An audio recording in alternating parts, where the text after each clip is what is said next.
오늘 할 내용은요, 저희 책 5분의 기적 EFT 개정판 357쪽에 나오는 내용을 바탕으로 설명하도록 하겠습니다.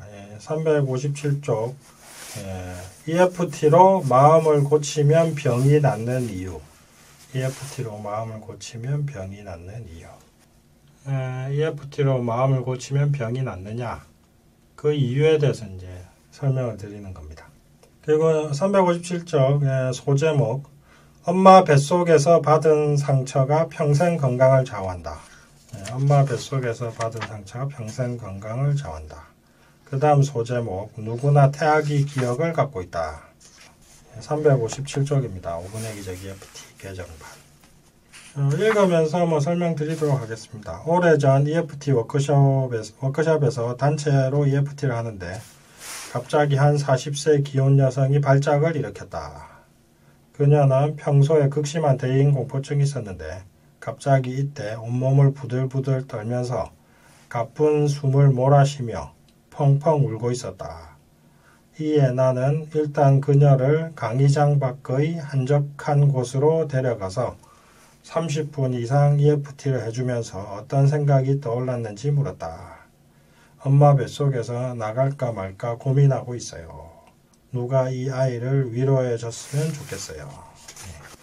자초지종을 다 들어보니 그녀가 엄마 뱃속에 있을 때 아버지가 엄마를 마구 때렸고 출산 과정도 3일에 걸친 난산이어서 산모와 아이가 둘 다 거의 죽다시피 했다는 것도 알게 되었다.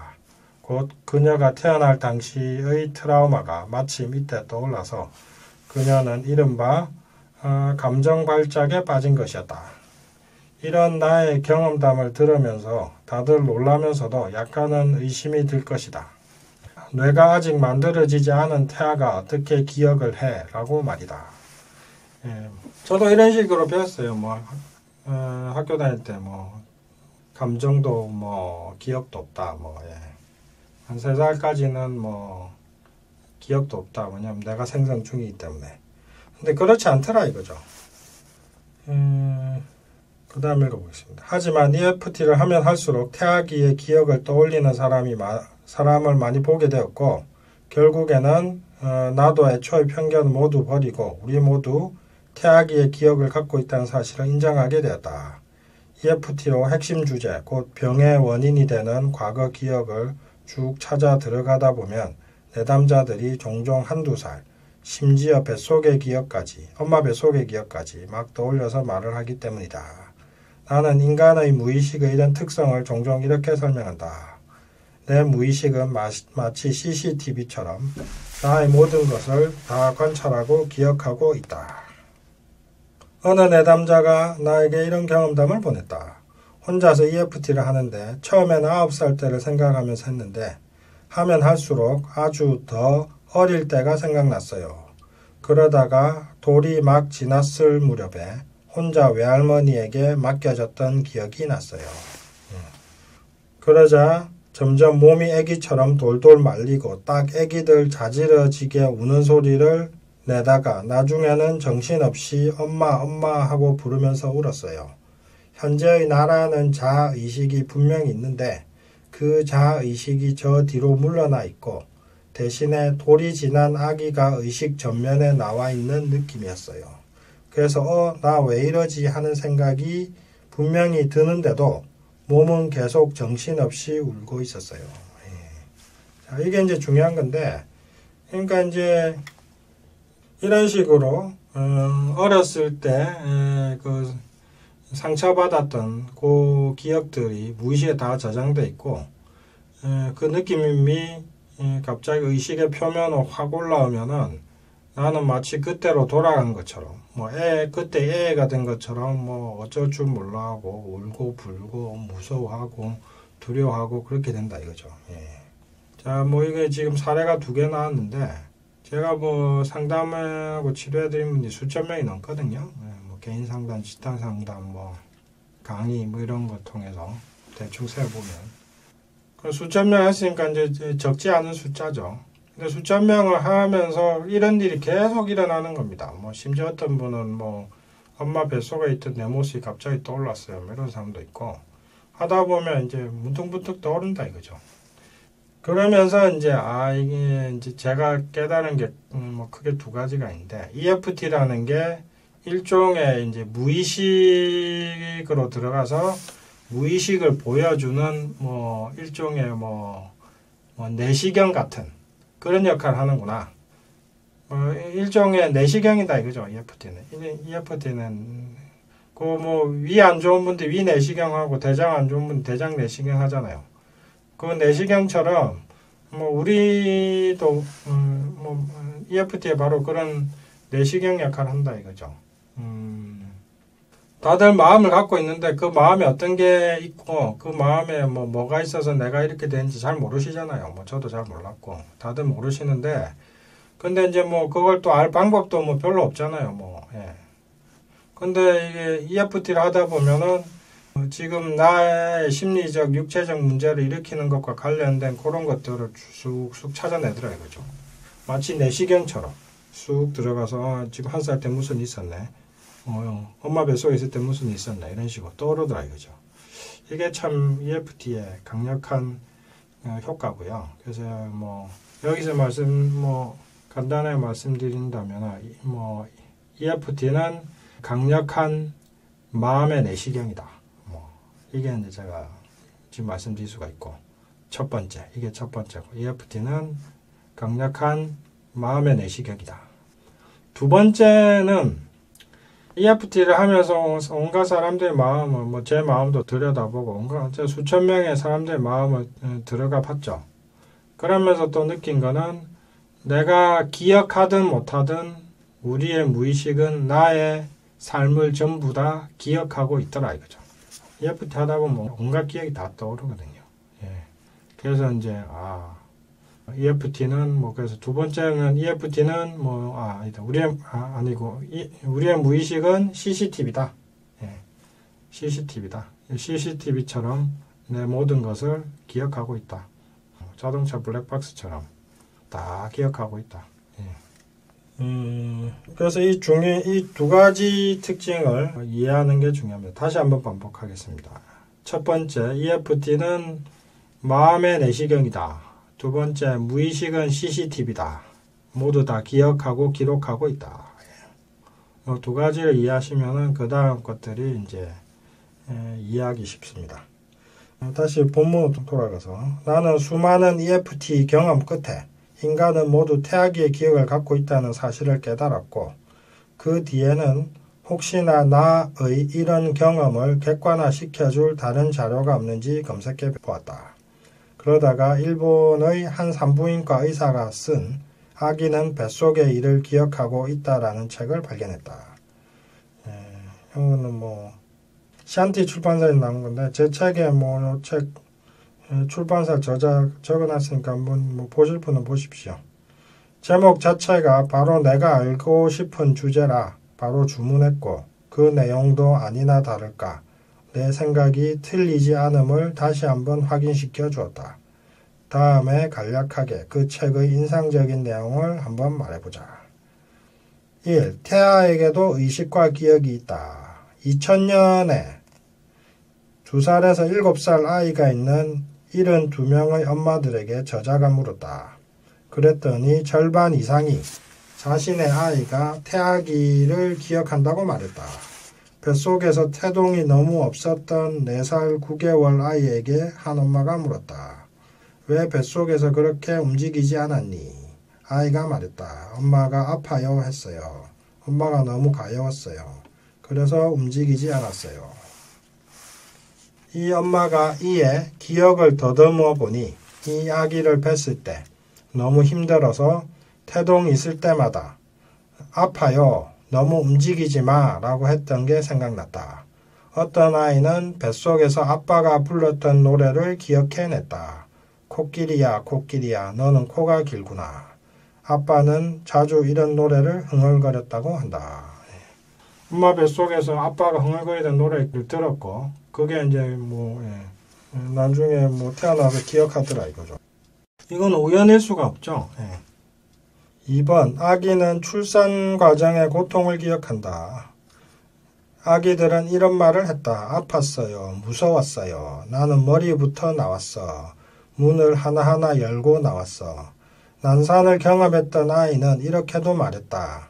빨리 나가고 싶었는데 그럴 수가 없었어. 너무 힘들었어. 그리고 눈이 막 부셨어. 심지어 출산 과정에서 주위에서 하는 말을 기억하기도 했다. 술술 미끄러지듯 편하게 나와라 하고 아빠하고 엄마가 말했어요. 저는 이런 걸 보면서 인간은 단순히 육체적인 존재가 아니라 어떤 영혼을 통해서 이 세상을 경험하는 존재다 이런 생각을 많이 하거든요.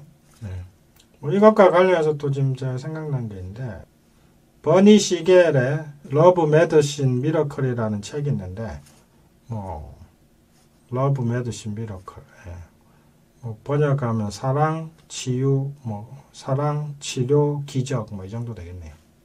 거기 보면은 전신 마취를 했던 환자들이 나중에 보면 전신 마취라고 수술을 받았던 환자들이 수술 중에 의료진들이 하는 말을 다 듣고서 그걸 무의식에 저장하고 있더라 하는 내용들이 쭉 나옵니다.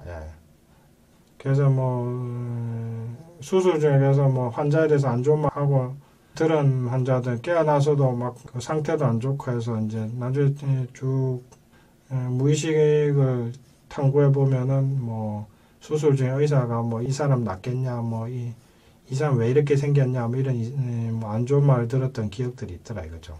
그래서 이런 게 너무 이슈가 돼가지고 나중에 전신 마취 중에도 의료진은 환자에 대해서 함부로 말을 하면 안 된다 이런 규정도 생겼다 이런 구절을 본 기억이 있습니다.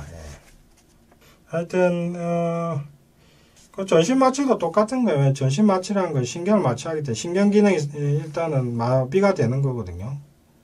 근데 어떻게 그걸 듣고 기억하냐 이거죠. 인간은 의식의 존재다. 육신을 초월한 이 영혼이라고 해야 되나요? 의식으로 뭔가 이 세상을 보고 듣고 경험하는 존재다. 이런 생각이 들지 않으세요? 그 다음 360조 엄마 뱃속 트라우마가 평생 건강을 좌우한다. 수천 명 이상의 온갖 심리적 육체적 문제에 대해 EFT를 하다 보니 갈수록 분명해지는 사실이 있었다.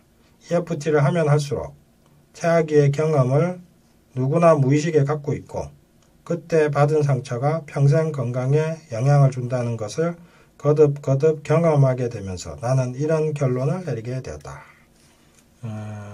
첫째, 누구나 무의식에 태아기의 기억을 갖고 있다. 둘째, 잘 낫지 않는 심각한 병, 심리질환을 포함해서 이런 병을 가진 사람은 거의 대부분 태아기에 큰 상처를 받았다.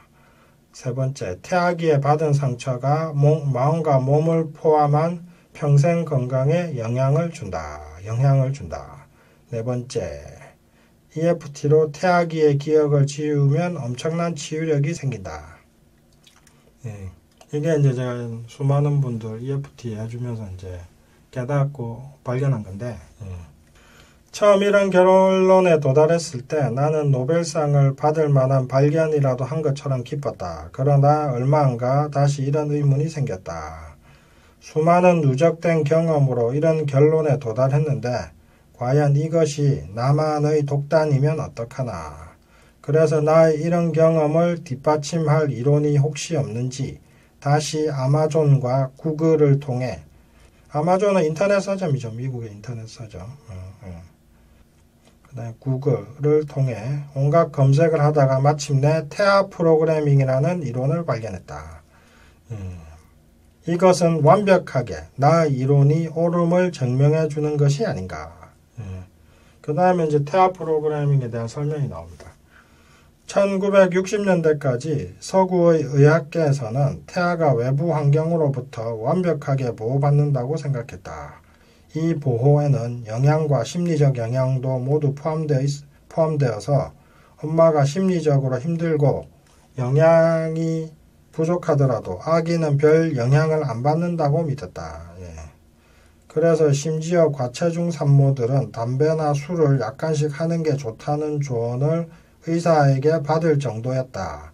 하지만 엄마 뱃속에서의 10달이 인생에서 가장 결정적인 순간이어서 그의 성격과 아이의 성격과 능력과 건강까지 결정짓는다면 어떻게 될까? 옛날에는 이렇게 무시했다 이겁니다. 뭐 태아는 엄마와 상관없기 때문에 뱃속에서 안전하게 뭐 보호받기 때문에 뭐 영양이 부족해도 상관없고 엄마가 심리 힘들어도 아무 문제 없다 이렇게 생각했다 이거죠. 예. 그런 거 보면 참 동양의학에서는 좀 최소한 여기에 관련해서는 앞서간 부분이 있었죠. 예.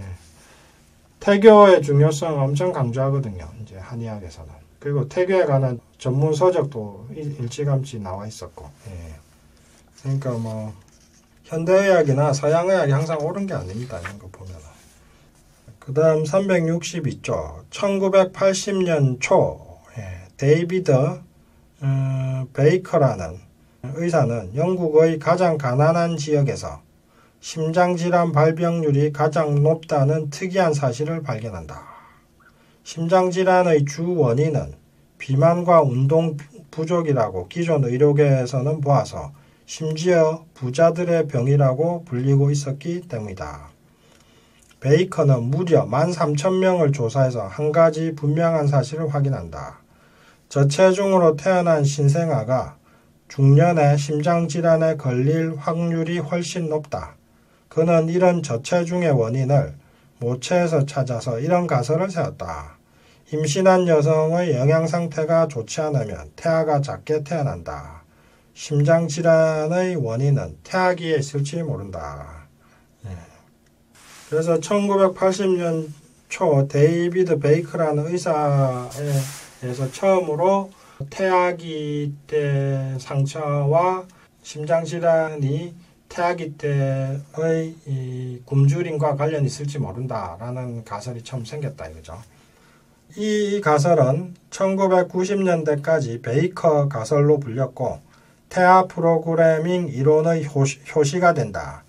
태아 프로그래밍이란 태아가 자궁 안에서 있었던 일을 기억하고 이를 토대로 태어난 이후의 삶을 계획한다는 것이다. 그런데 베이커 가설은 당시에는 인정받지 못하고 도리어 조롱거리만 되었다. 당시의 모든 학자들은 인간의 질병은 유전자나 생활 습관의 문제라고만 생각했기 때문이다. 그러나 운명의 여신은 점차 베이커의 손을 들어주게 되는데 영국이 아닌 네덜란드에서 그의 이론이 다시 주목받게 되는 것이다. 그래서 이 베이커 가설이라고 불렸는데 계속 인정을 못 받았죠. 이제 1980년 초, 1990년 거의 20년 동안 뭐 거의 주목을 못 받다가 이제 네덜란드에서 이제 주목받게 되었다 이거죠. 네덜란드에서는 많은 국민들이 다양한 질병의 원인을 규명하는 실험에 참여하고 있고 암스테르담 병원의 테사 로즈분 박사가 이 실험을 주도하는데 그녀는 한 가지 놀라운 사실을 발견했다. 70년 전에 일어난 2차 세계대전이 아직도 그때 태어난 사람들의 건강에 영향을 주고 있었던 것이다. 1944년 겨울에 독일군은 네덜란드를 완전 봉쇄해서 당시에 네덜란드 국민들이 약 10개월 동안 무려 2만 명이 사망했는데 동시에 약 4만 명의 여성이 임신 중이었다. 10개월 동안 2만 명이 사망했으면은 뭐 그중에 최소한 10배, 20만 명은 뭐 굶어 죽기 직전까지 갔다는 얘기고 그죠? 예. 어마어마한 거죠. 그 중에 한 4만 명이 임신 중이었다 이거죠. 이른바 이 전쟁둥이들은 전쟁이 끝나고 완전히 잊혀졌는데 그 전쟁 때 임신된 아기들, 이 전쟁둥이들 1990년대 중반이 되면서 다시 주목받기 시작한다. 전쟁둥이들이 중년이 되면서 비만과 당뇨, 심장병에 많이 걸린다는 사실이 드러난 것이다.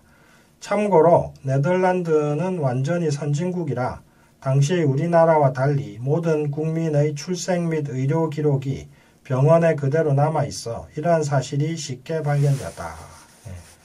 의료 기록이 그대로 다 남아있습니다. 병에서 다 출산했기 때문에. 우리는 뭐 요새 저도 병원에서 안 태어났거든요. 저희 집사람 병원에서 태어났던데 저는 저희 외갓집에서 태어났습니다. 그러니까 저는 뭐 태어날 때 의료 기록 자체가 없습니다. 그래서 이제 이런 건 연구하기가 참 좋겠죠. 연구가 쉽게 되죠. 자료가 다 남아 있으니까. 의사들은 원래 심장병과 당뇨의 원인은 유전과 생활 습관이라고 생각했지만 로저분 박사가 병원에서 전쟁둥이들의 출생 기록을 찾아보자 다음과 같은 놀라운 사실이 밝혀졌다. 첫째, 현재 성인병에 많이 시달리는 사람들일수록 전쟁기에 엄마 뱃속에 있던 기간이 길었다. 둘째, 전쟁둥이들의 성인병 발생률은 전쟁 뒤에 잉태된 사람들보다 훨씬 높았다. 세 번째, 전쟁둥이들은 저체중으로 태어난 경우가 많았다. 형제 자매라 하더라도 엄마 뱃속에서의 경험 차이는 건강에도 역시 차이를 낳았다. 한 예로 전쟁둥이인 한 여성은 50세에 당뇨가 생겼지만 그 뒤에 태어난 여동생은 평생 큰 병 없이 건강하게 살고 있었다. 요약하자면 전쟁둥이들은 50세에서 60세가 된 이후에 고혈압, 고지혈증, 당뇨 및 심장병을 앓는 경우가 훨씬 많았다. 게다가 전쟁둥이들의 형제까지 조사해 본 결과는 충격적이었다. 성인병에 관한 한 유전이나 생활 환경보다는 자궁 속 상황이 그들의 건강에 더 큰 영향을 준다. 이게 결론이다 이거죠. 그러니까 우리는 보통 의사들도 그렇게 얘기해요. 제일 중요한 게 유전이고 그다음 생활 환경이고 이렇게 얘기하는데 그것보다 훨씬 더 강력한 게 바로 엄마 뱃속에서 어떤 상처를 받았느냐가 더 성인병에서는 더 큰 역할을 하더라 이거죠. 유전자, 이런 생활 환경 이런 것보다. 그래서 어떻습니까?